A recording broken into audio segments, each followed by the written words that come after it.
നമസ്കാരം. പാകിസ്ഥാനെ ലോകത്തിന് മുന്നിൽ ഇന്ത്യ മാനം കെടുത്തിയത് ഓപ്പറേഷൻ സിന്ധൂറിലൂടെയായിരുന്നു.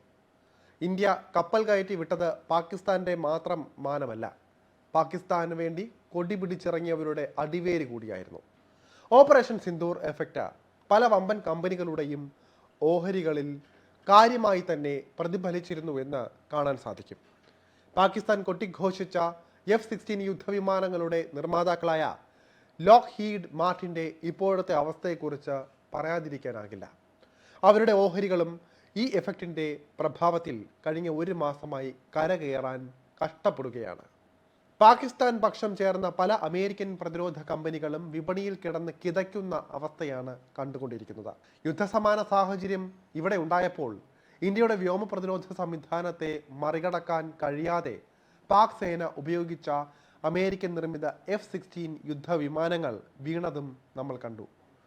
ഇന്ത്യൻ സൈന്യത്തിന്റെ പ്രത്യാക്രമണത്തിൽ F-16 വിമാനം തകർന്നതായും സ്ഥിരീകരിക്കാത്ത റിപ്പോർട്ടുകൾ നമ്മൾ കണ്ടതാണ്.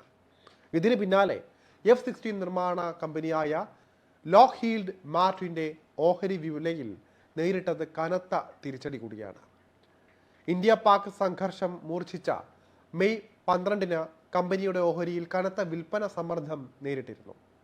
പിന്നീടുള്ള ദിവസങ്ങളിൽ മെച്ചപ്പെട്ടെങ്കിലും മെയ് മാസത്തിൽ കാര്യമായ നേട്ടമുണ്ടാക്കാൻ കഴിഞ്ഞിട്ടില്ല എന്നാണ് കണക്കുകളിൽ നിന്ന് വ്യക്തമാകുന്നത്. മെയ് 7 മുതൽ 10 വരെ നീണ്ടുനിന്ന ഇന്ത്യ പാക് സംഘർഷത്തിൽ അമേരിക്കൻ നിർമ്മിത F-16, ചൈനീസ് നിർമ്മിത J-10 തുടങ്ങിയ യുദ്ധവിമാനങ്ങളാണ് പാക് വ്യോമസേന ഉപയോഗിച്ചത്. എന്നാൽ പാക് ആക്രമണങ്ങളെല്ലാം ഇന്ത്യൻ വ്യോമ പ്രതിരോധ സംവിധാനങ്ങൾ വിജയകരമായി തകർത്തു.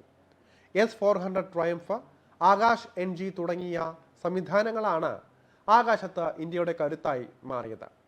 ഈ തിരിച്ചടി അമേരിക്കൻ പ്രതിരോധ ഭീമനെ സാരമായി ബാധിച്ചു എന്നാണ് പ്രതിരോധ മേഖലയിലെ വിദഗ്ധരുടെ വിലയിരുത്തൽ. കമ്പനിക്ക് ലഭിക്കേണ്ടിയിരുന്ന ഓർഡറുകളിലും ഇത് തിരിച്ചടിയായി. ഓഹരി വിപണിയിലും ഈ തിരിച്ചടി പ്രകടമായി. ലോക്ക് ഹീഡ് മാർട്ടിന്റെ ഓഹരികളിൽ നിക്ഷേപിച്ചവർക്ക് കഴിഞ്ഞ മാസം നേട്ടമൊന്നും ലഭിച്ചതുമില്ല. 6 മാസത്തെ തുടർച്ചയായ നഷ്ടത്തിന് ശേഷം 6.59% നേട്ടത്തിലേക്ക് ഉയർന്നതിന് പിന്നാലെയായിരുന്നു മെയ്യിലെ തിരിച്ചടി. അടുത്ത പാദങ്ങളിൽ കമ്പനിക്ക് ലഭിക്കേണ്ട ഓർഡറുകളിൽ കുറവുണ്ടാകുമെന്നും വിദഗ്ധർ വിലയിരുത്തി കഴിഞ്ഞു. ഇതുവരെ നിർമ്മിച്ചതിൽ ഏറ്റവും മികച്ച 4ാം തലമുറ യുദ്ധവിമാനം എന്നാണ് F-16 ലോക്ക് ഹീഡ് മാർട്ടിനെ വിശേഷിപ്പിച്ചിരുന്നത്. എന്നാൽ ഇന്ത്യൻ വ്യോമ പ്രതിരോധ സംവിധാനങ്ങൾക്ക് മുന്നിൽ മുട്ടുവിറച്ചതാണ് F-16കൾക്ക് പണിയായി മാറിയത്. ഇതിനു പുറമെ J-17 യുദ്ധവിമാനം നിർമ്മിച്ച ആവിക് ചെങ്ഡു എയർക്രാഫ്റ്റ് കമ്പനിക്കും കഷ്ടകാലമാണ്. മെയ് 12-ന് കുത്തനെ ഉയർന്ന കമ്പനിയുടെ ഓഹരികൾ നിലവിൽ 20% നഷ്ടത്തിലാണ്. അതേസമയം ഇന്ത്യയുടെ പ്രതിരോധ കരുത്തിന്റെ അവിഭാജ്യ ഘടകമായിരുന്ന റഷ്യൻ നിർമ്മിതികളുടെ മികവ് കൂടിയാണ് ഇന്ത്യയുടെ സൈനിക ഓപ്പറേഷനുകളിലൂടെ പുറത്തു വന്നത്. ഓപ്പറേഷൻ സിന്ധൂറിന് ശേഷമുണ്ടായ പാകിസ്ഥാന്റെ ഡ്രോൺ ആക്രമണങ്ങളെ ചെറുത്തത് റഷ്യയുടെ S-400 സംവിധാനം ആയിരുന്നു. രാജ്യത്തിന് ശക്തമായ പ്രതിരോധ കവചം തീർത്തായിരുന്നു ഇത് മുന്നിട്ട് നിന്നിരുന്നത്. 2026ഓടെ റഷ്യൻ നിർമ്മിത വ്യോമ പ്രതിരോധ സംവിധാനം S-400ന്റെ 2 യൂണിറ്റുകൾ കൂടി ഇന്ത്യക്ക് ലഭിക്കാനും പോവുകയാണ്. റഷ്യ വികസിപ്പിച്ച ദീർഘദൂര ഭൂതല വ്യോമ മിസൈൽ പ്രതിരോധ സംവിധാനമാണ് S-400. ലോകത്തിലെ ഏറ്റവും നൂതനമായ വ്യോമ പ്രതിരോധ സംവിധാനങ്ങളിൽ ഒന്നായിട്ടാണ് ഇതിനെ കണക്കാക്കുന്നത്. 2018 ഒക്ടോബറിലാണ് S-400 സംവിധാനത്തിന്റെ 5 യൂണിറ്റുകൾ വാങ്ങുന്നതിനായി ഇന്ത്യ റഷ്യയുമായി $5 ബില്യൺ കരാറിൽ ഒപ്പുവെച്ചത്. അമേരിക്കയുടെ കടുത്ത എതിർപ്പ് മറികടന്നായിരുന്നു ഈ ഒരു കരാറ്. 24 മാസത്തിനകം S-400 യൂണിറ്റുകൾ ലഭ്യമാക്കും എന്നായിരുന്നു റഷ്യ ആദ്യം പറഞ്ഞിരുന്നത്. എന്നാൽ നിരവധി കാരണങ്ങളാൽ വിതരണം വൈകി. പിന്നീട് 2021-ലാണ് ഇന്ത്യക്ക് കൈമാറിയത്. 3 എണ്ണം ഇതിനോടകം തന്നെ നൽകിയിട്ടുണ്ട്.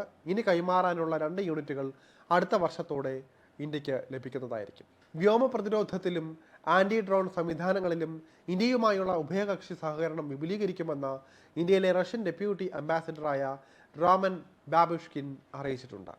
നിലവിലുള്ള എല്ലാതരം ആധുനിക യുദ്ധവിമാനങ്ങളെയും നേരിടാൻ S-400 യൂണിറ്റുകൾക്ക് ശേഷിയുണ്ട്. ഈ സംവിധാനത്തിന്റെ റഡാറുകൾക്ക് 600 കിലോമീറ്റർ അകലെയുള്ള വ്യോമ ഭീഷണികളെ ട്രാക്ക് ചെയ്യാൻ സാധിക്കും.